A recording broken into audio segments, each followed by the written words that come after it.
All right, good. We're live.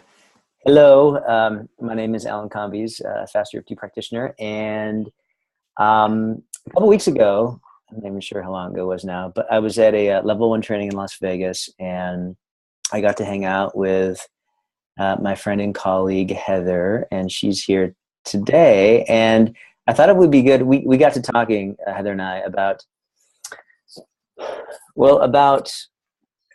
the sort of phenomenon, I guess you'd call it, that has occurred since Heather, you were introduced to FasterEFT, and you addressed so much of your stuff. And it started with, well, I won't put words in your mouth, but my sense is it started with you watching a video or being introduced to FasterEFT in some way, shape, or form. My sense is that's where that ball got rolling. But I want to hear from you. And there's this phenomenon where I think people have this idea that you showed up to a seminar and that was it. You were done, all fixed. And of course, I'd like you to say in your own words, what you were going through as far as the medications, the health, and all that. But really, I'd like to have a conversation with you about that process and everything that took place sort of behind the scenes, not just in that session, not just in that seminar, but ever since then. And then sort of that journey, if you will. So anyway, say hi, Heather. Hello. Well, this is actually great. Thanks, Alan. I really appreciate it. It's something that I'm grateful to have a chance to discuss because I think people are under the wrong assumption that after my 40 minutes in the chair, miraculously every single thing went away and I literally walked off of that chair and never had a problem again. And that would be a very false assumption. But I guess starting from the beginning, in case someone hasn't seen, my videos or doesn't know my story, I came into, before finding FasterEFT with a mixed bag of diagnosis, of various diseases, most of them rare and incurable. POTS being one of them, which was a heart condition really, but more manifested in it's dysautonomia. So not being, passing out, and really, it can really go far. So I was on medication for that. So I had my own cardiologist and saw had lots of appointments for all of that.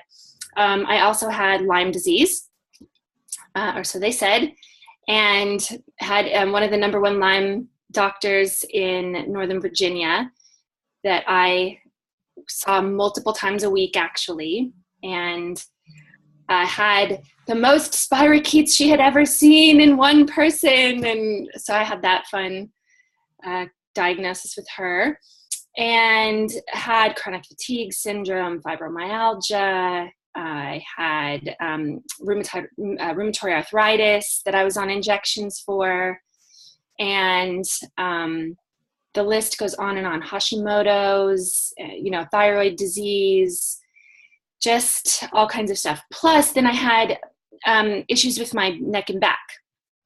So I had been diagnosed with ankylosing spondylosis, which is, where you get that hump on the back of your neck kind of thing, and it's degenerative disc disease, X-rays, MRIs, CAT scans of my neck and back just falling apart and, all that kind of stuff. I've had spinal fusion, so where vertebrae in my neck were fused together because the discs in between were disintegrating, bone on bone. Wow, I didn't know that one. Yes. You actually had spinal fusion. Wow. My scar right there. Wow. Scar. So they did the one surgery and fused 2 vertebrae. And then I was supposed to be going in to get the next surgery to fuse the ones below that because the terminology of my spinal surgeon, they're blown out. So you're not going to have any range of motion in your neck. So get used to it now. So I'm not supposed to be able to do any of this. I'm supposed to have no range of motion in my neck. And anyway, so what strikes me, I'm going to pause you there, because what strikes me is you say them now almost I don't want to say jokingly, but almost, you sort of flipping them aside. You're like, yeah, see that scar right there? Yeah, it's fused, blah, blah, blah.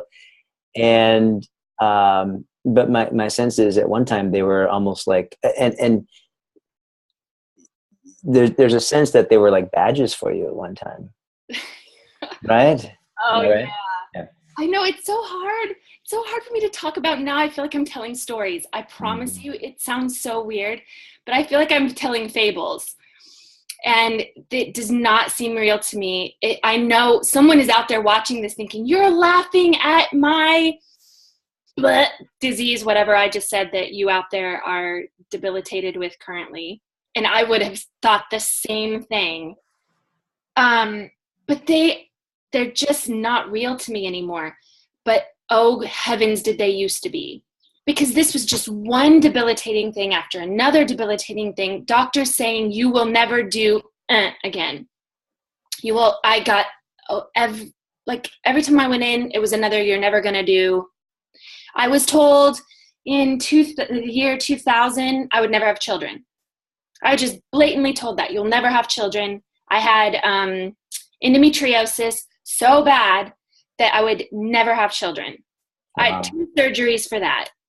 I have 2 children, by the way. And so, I was told I would never have children. I would probably never be able to, eventually my spine would degenerate to the point where I would probably be in a wheelchair. I was told I would never ride horses again. I used to be a horse trainer. So my whole profession was going to be given up. I mean, I was told over and over again, you're never gonna blank. And this was horrible for me. Yeah. And it's fascinating because here it is. These are just human beings who spent time studying this medical system, putting their nose in books, doing the best that they could, learning and then getting indoctrinated into this system and truly thinking they were helping you by creating these boundaries and these labels and in a lot of ways hypnotizing you very innocently down that road. Yes. It's so funny. I went to see a doctor before my Lyme diagnosis that I went in and I demanded to be tested for Lyme disease. And he was an old fart, like in his probably 70s, something like that, kind of a crusty old dude. And I went in and because all my friends were saying, because there's a huge Lyme community in Northern Virginia. They're like, you have Lyme disease. I was like, no, I don't. In my mind, I probably do. I have everything else. I'm sure I must. Watched the documentaries, got online, learned how to have it even better, And so went in to see this doctor and I was like, I need to be tested for Lyme disease. And he's like, why? So I told him all my stuff and he goes, you don't have Lyme disease. And I was like, you need to test me. It's like, you don't have it. It's all in your head. Wow. Okay. At that point, I sobbed. I was so angry. I wanted to tear his head off. I thought, this is the most ignorant, arrogant man on the planet. I wanted his medical license. I wanted to complain. I literally I demanded the test, and he walked out of the room. He's like, fine, I'll bleed you if you want me to bleed you. That's what he said. I remember his exact words. And I remember thinking, this man, he should not have patience. And the funny thing was, he was right. One of the few doctors that was right, that I ever saw. He was right, but I wouldn't hear it then. I would not hear it then. Well, it makes sense to me. And you mentioned doing your own research. I think that's one of the the blessings of the era we live in now, and it can be a curse, because anybody can hop online and Google and do an endless, go down that rabbit hole, essentially, of, you can type in, I woke up this morning with a headache. And next thing you know, you'll be thinking you're having an aneurysm or brain tumor or who knows what else, a whole list of things. And again, it's a rabbit hole, isn't it? And I've had clients come into my office, and this, they intuitive, like some part of them brought them to me, right? They know that I work with stress and emotions, but but then they will swear up and down, no, this is real.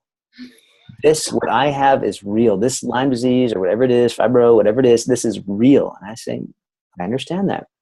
You sort of meet them where they're at. But let me give you just a quick example. I had a client do that very same thing, and we had two sessions, and I didn't see him for a year. I didn't hear from him, and I thought, it's like one of those things. What do? You hope they're doing okay, but you don't really know. Out of the blue, about a year later, he books a session, and mind you, when he came in, he was pale, he was skinny, he was afraid to get outside, he had a lot of anxiety, he had Lyme disease. That was his diagnosis. I don't remember if it was a self-diagnosis or not. Might have been, but he came in a year later, and he looked like you. He was tan, he was in shape, he was tall. I said, "Whoa!" I said, "What's happened to you?" He's like, "Oh yeah, I went surfing today and blah blah blah." And I'm just like, and I said, "So what? Tell me." And he was almost like it wasn't a big deal to him. And he said, "Well, he goes, the sessions were really powerful, really deep. And then we worked on a lot of deep emotional stuff." He said, "But there was something that you said to me. You said that I was doing it to myself." And that was a pivoting moment for him. It sort of planted a seed in his mind. And I got to see the growth of that a year later, which is pretty amazing. And of course, that's what I see in you too. I'd say that honestly is what I say is the biggest difference in my story than other stories that either take longer or what they say don't work, because I think it always works. Mm-hmm. Sometimes it takes people longer to see it, or they want to block that that's what it had to do. I'll work with someone and their life will totally change, and they'll be like, "Oh yeah, because I stopped eating eggs." Right. Yeah, it's because Saturn's in retrograde. Yeah. Yeah. Well, that must be it. I'm just older and wiser now. Yeah. Yeah, that must be it. But, people will call me, "What was it? What did you do? What did you tap on?" And I really say that the change in me happened before I got in Robert's chair. It's when I sat there, because I went to the transformational weekend, and I actually got tapped on, I think I got tapped on Saturday. So it was Saturday and Sunday. But so I got tapped on early in the transformational weekend, but I sat there long enough and I heard the thought process, the belief system behind it. And I was like, oh my goodness, I have been doing this to myself. And for the first time in my life, instead of running from that, I just let it sink in for a second. Mm. And it all clicked and it all made sense to me. I didn't exactly know what yet to do with all of that.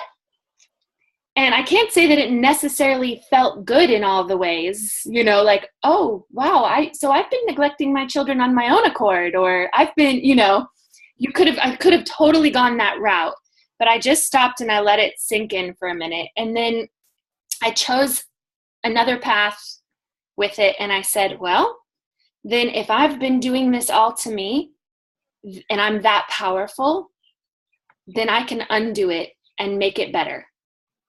It was just that. And I think that because that switch flipped in my head as I sat and listened to Robert speak, that when I got in the chair, I was primed and ready to say, okay, if I'm doing this to myself, well, let's stop doing it. Now, I didn't say that consciously, but I think somehow subconsciously I had accepted that, and it just started rolling.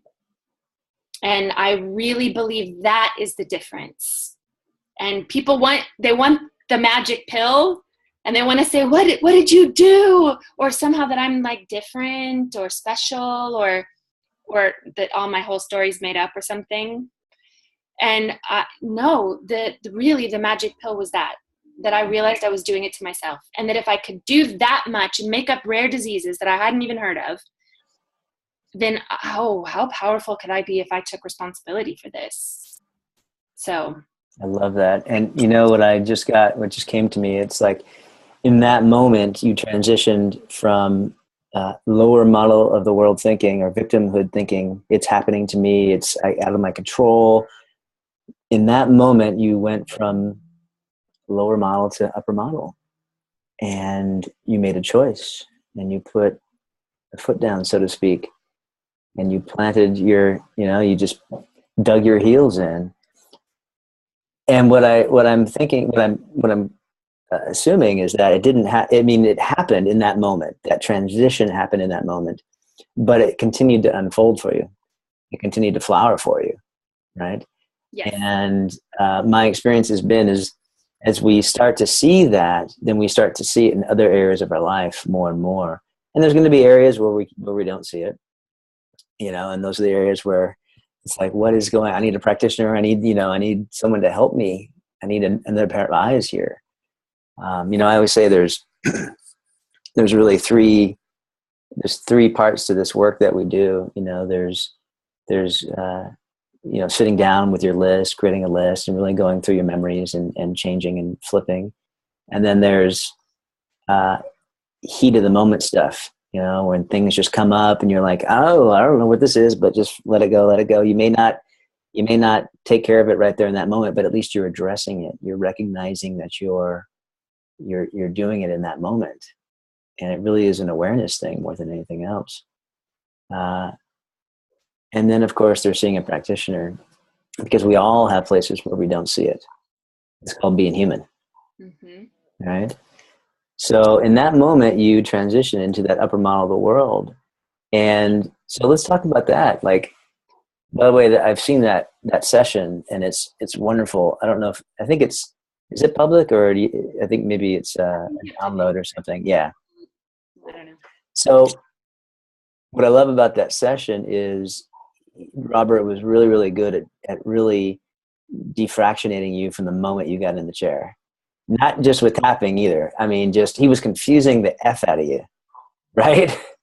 Totally. Yeah. And I loved watching it.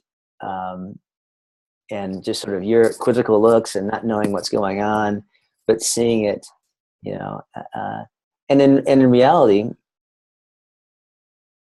my perception is of it, at least, that he, I think he only addressed maybe 2 or 3 key memories from my recollection. But again, they were key memories, but also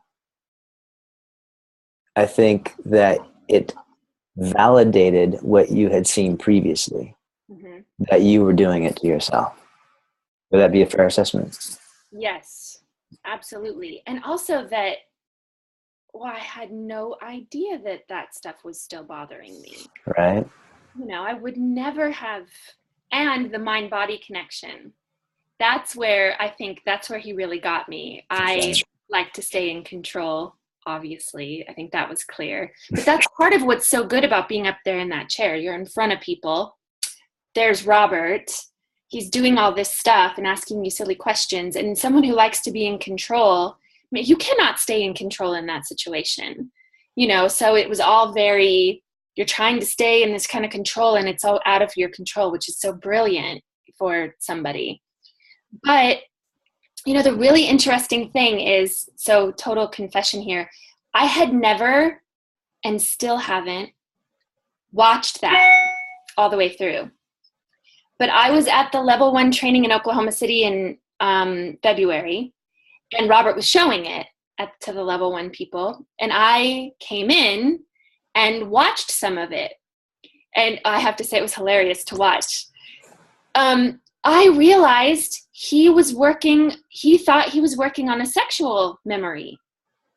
And I could tell now, being a practitioner, I knew where he was going with it. And he was not at all. It was not sexual in nature at all. But this is the beauty of this work.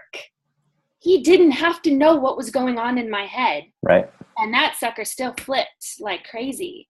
It still changed. He didn't know exactly what he was even after. I didn't tell him, I didn't give him the information. But one of the big things for me was when he said, and this is where I think he got waterworks. I can't totally remember because I didn't actually watch this part. But he asked me, I think at one point, where I was being kicked. And this is because the memory that I was working on was a physical abuse from my stepfather. And he just said, where are you being kicked? And that was the exact place that I had carried this back pain for so many years. Right. Never would have connected that in a million years. And I think of myself as a fairly intelligent person. That's when the reason I cried was because I felt like I had no emotion about being kicked. I had emotion about the connection. Oh, that makes a lot of sense to me. And I was like, oh my goodness. And what you saw, the tears there, was, oh, yep, it's been me the whole time. Wow. I wasn't crying over him kicking me. I was crying over me kicking me. I was doing this to me. That's what you saw. If you saw tears, that's what it was all about. That is so powerful, Heather. Yeah. Holy cow. Yeah. I got it so clear in that moment. Like, oh, yep, there you go. So yes, it proved everything he'd been saying to me. This is me. This is me doing this to me. And I was like, oh, I'm stopping. It's one thing to have someone else abuse you. It's a whole other thing when it's been you doing it this whole time, and I wasn't willing to keep on doing it. So it was super powerful.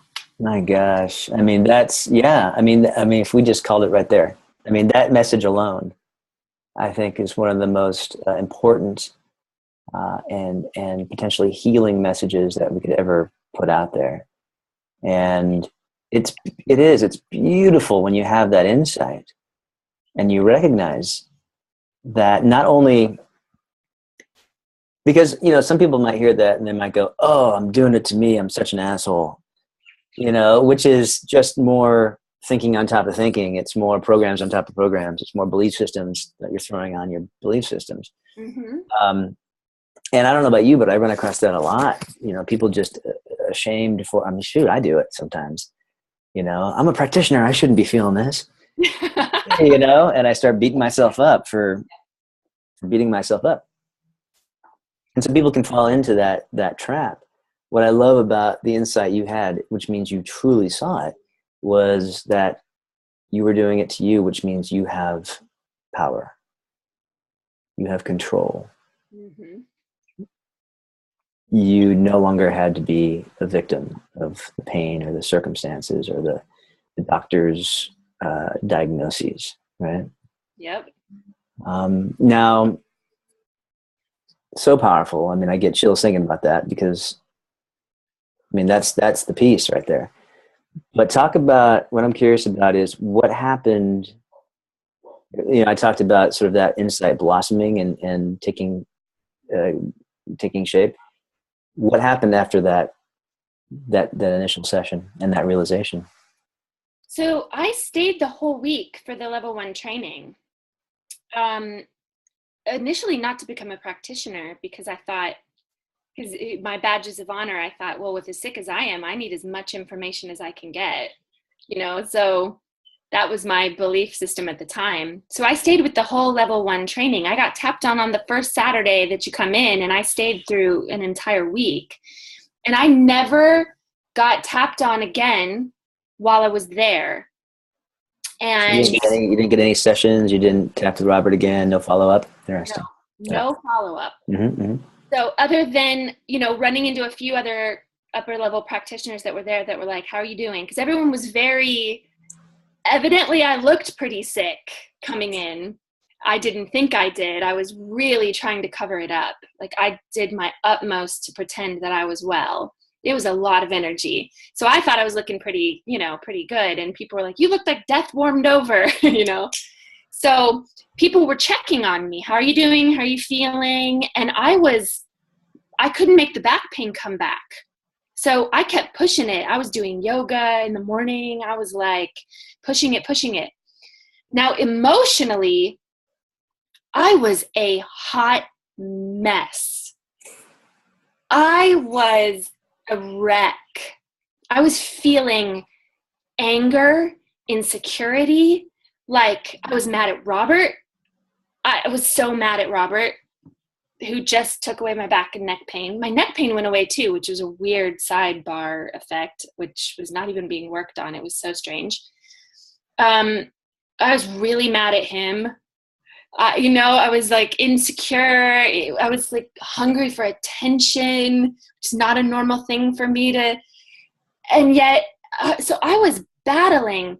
The very first day of training, I had one of those migraines that would normally, for me at that point, I had them a lot, but I got one that would normally keep me in bed throwing up. And I thought, oh, here you go. You're not even going to be able to go to the training. And I thought, well, no, I'm going to tap that sucker. And so I tapped for 45 minutes until I was able, and I made the migraine go away. And I thought, whoa, this is awesome. It was so cool that I was able to do that. But no, I was such an emotional wreck. That's a good, worth pausing on too, because here it was, and this is my take on it, and you can see if it resonates or not.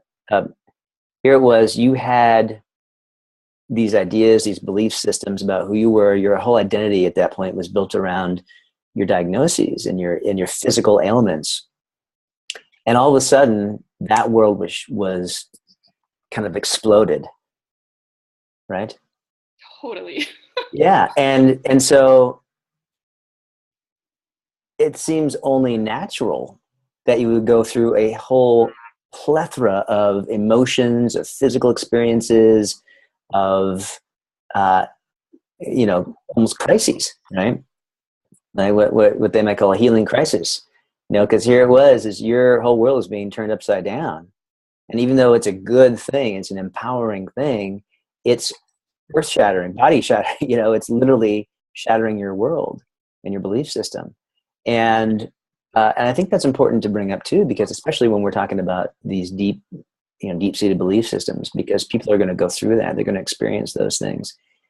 And if they aren't aware of what's going on, then it can scare them. What was your experience as far as?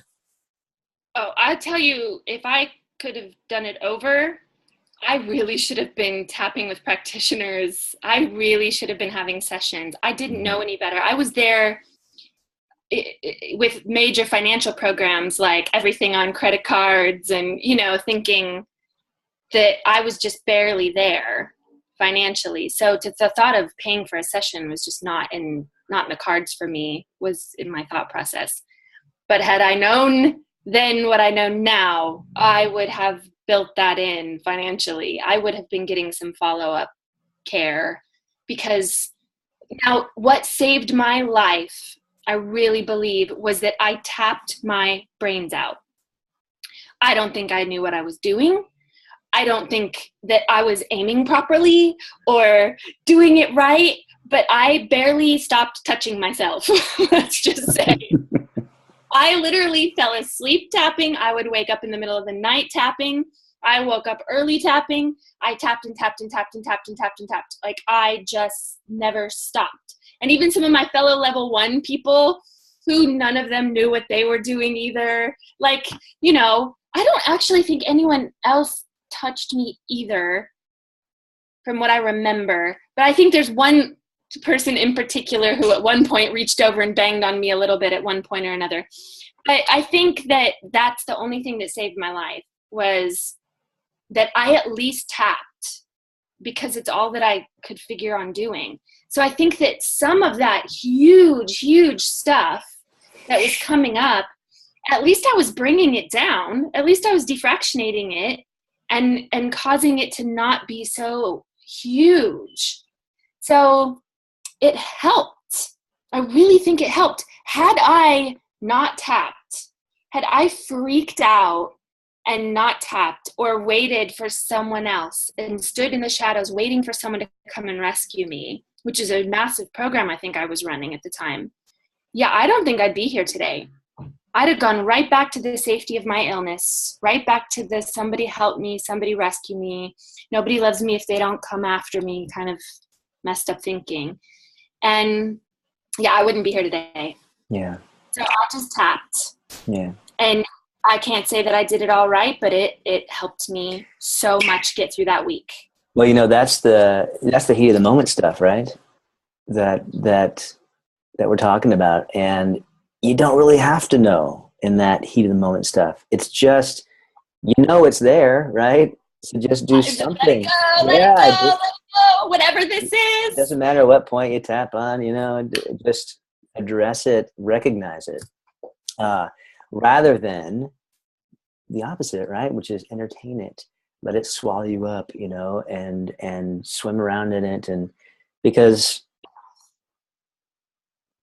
again, you know, I think one of the biggest pieces that you mentioned was your awareness, you know, that insight, that awareness of where it was coming from, of that you were actually doing it to yourself. It was thoughts, belief systems, you know, habitual patterns of thought, stories that you would tell yourself, again, doctor's diagnoses, the whole identity that you built. And it was that, which is fascinating, isn't it? I mean, it can happen like that. Now, everything may not change, you know, your life may not transform.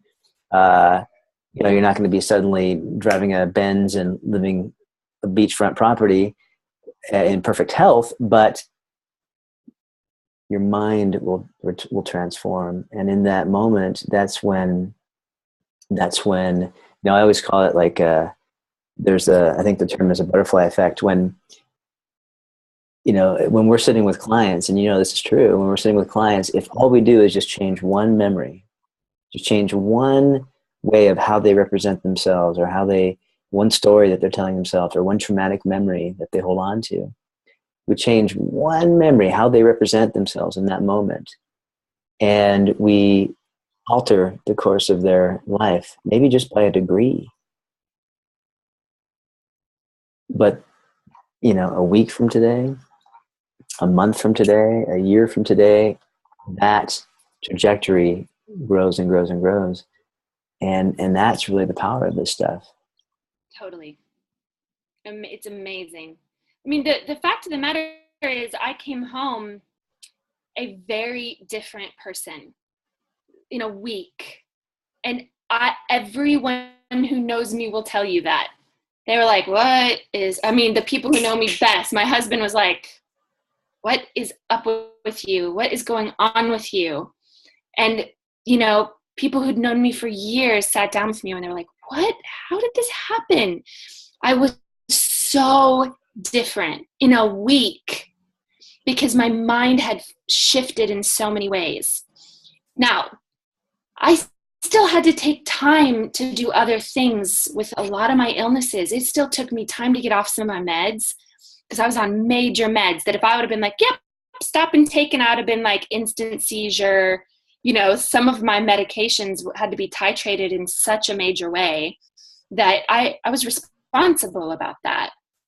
And people know this story, a lot of people, but I had my big cardiology appointment within 2 weeks of me coming home. And so I went to my cardiology appointment and had, feeling great. Like I didn't have POTS anymore. Like I walked in, I don't have POTS anymore. That was my belief. Dysautonomia, POTS, no more. These are not part of my life anymore. I was not feeling the symptoms anymore. I wanted off of the medication, and because this is like heavy duty medication and stuff, and I wanted off of this stuff. And so I was going in to tell the cardiologist this, but I had to go through 4 hours of tests. And so they initially hooked me up to the EKG, which is the first round of tests that they do. And the nurse at the time, or I don't know what they're called, but he was a guy, and I see like a bunch of different people before I ever see the doctor. Mm-hmm. And he's reading me all of my stuff about my case, you know, just, I don't know why, filling me on what I already know, but I think more filling himself in. Mm-hmm. Oh, this, and oh, you're this, and oh, your last scores. And he's telling me all this stuff, and oh, wow. And as he's talking to me about this, I'm getting symptomatic. Things I hadn't felt in weeks. And my EKG starts reading, and he looks at it like, oh, yeah, you see. Oh, you poor thing. I'm like, no. And something just switched. And I was like, I'm not doing this again. I'm not going to be this sick person again. And I started tapping, and I tapped it down, and I stopped what the EKG was doing by my tapping. And the guy was like, thought I was having some sort of fit when I started tapping. He was like, are you okay? And I was like, no, you just back off and give me a minute here. Gotta take care of this. And I did. But I say all that to say, and my cardiologist was floored. My test results showed such different things. But my last test result showed that I was weak. I had no physical stamina. Like I didn't have the cardiovascular health. Why? Because I'd been laying in a bed for the last however many years. So I tapped and healed, but I didn't tap muscles onto my body and my heart capacity to this. I tapped myself the ability to get there, but my cardiologist was amazed. And what he said was, yes, you can come off your meds at this, we'll take you off in this degree. And he said, but your cardiovascular health is still very poor and you're still weak and you need to get yourself there. So you need to start an exercise program. I was like, that I can do. Great. But you see, that's the thing. So someone could be like, oh, see, no, I'm weak. I need to work out, which now I can do. Thank you very much for tapping. Yeah. It makes perfect sense to me. Here it is. You come into this environment and it's that old environment. And even though you may be thinking, okay, I've got to go through these 4 hours of testing, but I'm still okay. But slowly but surely, you're getting more indoctrinated, more hypnotized into that old system, right? Into that old belief system. It's just coming at you one way or the next. And of course, that's what a lot of, people come into our offices and they sit down and we clean all of these things up and we make all of these deep, deep changes. And then they go back to their job, or they go back to their partner, or they go back to their kids, or they go back to and if they don't remind themselves and have that presence of mind, then they can fall right back into that trance and create new trances around the same issues, the same problems. And so what I love about what you did is you had that moment of clarity once again. So to me, that's a great example of how that initial insight continued to allow you to see through the trances, see through those illusions and do something about it. And I love your point about, because you're right, someone could have gone in that situation, even if they had tapped, even if they had gotten through, and if the doctor had said, well, you're still your heart's very weak or whatever, that could have been another key to just sink right back down into that trance. It could have been, and I think, and this isn't good or bad, right? It's natural. It's called being a human being. Our attention goes, our experience is determined by where we're choosing to focus our attention. And there's great power in knowing that you can change your focus. You can change your conscious awareness. You can change the direction you're looking in.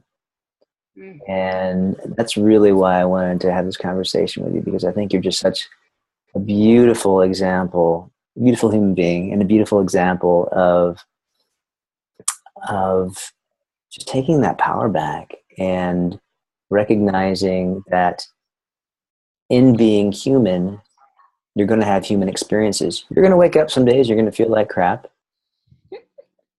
but then you're going to recognize why you're feeling like crap. And you're going to move through that. And that to me is emotional resiliency. To me, that is, that's when the things start dropping away. That's when you gain control, things start dropping away, and you're able to move through life with more grace, with more ease, right? And I think it's a beautiful thing. I think it's a wonderful thing. So I'm aware of the time.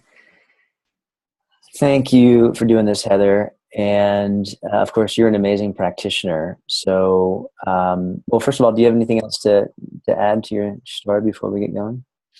No, just thank you. It's just amazing to have been working with you and, to just have that partnership.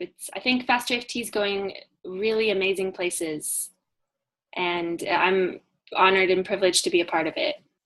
Not just because of my own healing, but because I get to see other people do the same thing. If this wasn't this, it's amazing to have that myself. But now I get to see it in other people and more people and more people. And it's been a gift that keeps on giving and giving and giving. And that's really cool to be a part of. Yeah, I couldn't agree with you more. To me, that's where the juice is at, is seeing other people grow and transform. And it's been wonderful to see you grow and transform and blossom into an amazing practitioner. I've seen you work. I've gotten to work by your side, and I know what your dedication is, and your heart, where your heart is, it's obviously in the right place. So I'd recommend anyone who's thinking about it to work with Heather if she's available. And you're based in Maui, right? Maui, shaka. Another sister. Come on, I live in Maui. Right? That's a whole nother story. We can do another call on that. It's amazing. Yeah, you're amazing. Oh, thanks. So are you. Yeah, thank you. So on that note, I guess we'll end it. Thanks so much. Thanks for watching. And I guess we'll probably have some links. Maybe I'll leave a link to your video, your session video, like to Robert's site or something. And I'll post our web addresses in there as well for people. So that'd be great. All right. Thanks, Heather.